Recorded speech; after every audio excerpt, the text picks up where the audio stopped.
There are a variety of movements in watches today. Have you ever wondered what the difference is? We'll take a moment to look at 5 different movements that may be in the watch that you have right now and explain the differences in them. Here you're seeing a mechanical movement, and simply the movement and the oscillation of that balance wheel is a measurement of time. Now this particular movement has to be wound. There's a mainspring on the inside, and simply by winding the crown, and you can see the movement of the gears on the inside, you're winding a mainspring that is powering that balance wheel. And as it keeps track of time, you're able to tell the hours, the minutes, the seconds. This will never require a battery, but it has to be powered manually through the crown. This is one of the original forms of timekeeping. Even before there were wristwatches, clocks work on that same mechanism if it's a mechanical clock. The automatic movement is going to be similar to the mechanical, except this time there's going to be a rotor. Notice that device that is moving as I move the watch?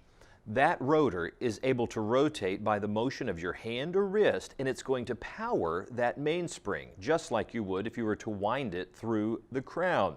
But this does not require winding through the crown, simply motion causes it to wind that mainspring that's going to move that balance wheel. In fact, if we rotate that around, you can see the balance wheel right there in motion. Unlike an automatic or a mechanical watch, there are going to be electronics inside of a quartz movement. Traditionally, there would be a battery on the inside, and instead of the oscillation or movement of a balance wheel, you're going to have a piece of quartz, a very small one, in the shape of a tuning fork. When electricity is applied to that tuning fork made of quartz, it resonates or oscillates, just like the mainspring and the moving of that balance wheel or the moving of a pendulum on a grandfather clock. Well, that movement is measured. And that measurement of time is going to give you your seconds, your minutes, your hours.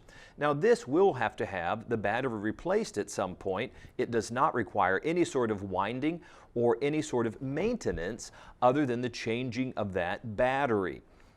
A great hybrid between the automatic watch and the quartz movement is a kinetic watch. Now it's still going to use a quartz movement on the inside, but to help power the watch, it's going to have a rotor or some sort of mechanism that's going to allow kinetic or movement to power that power cell. So you're getting the reliability and the accuracy of a quartz movement, but you also have the additional power coming from the motion of your body, and that would be a kinetic movement on the inside.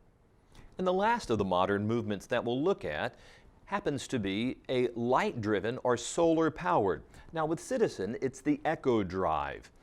This simply means it's allowing light to penetrate that dial, and it's going to power a titanium lithium-ion battery on the inside.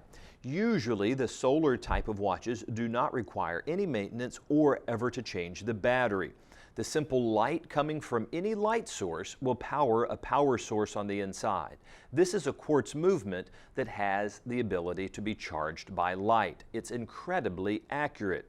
So whether it's a mechanical, an automatic, a quartz, a solar watch, a digital watch, regardless of the watch, we hope it gives you a better understanding of what's out there in the watch world and that you enjoy what's on your wrist.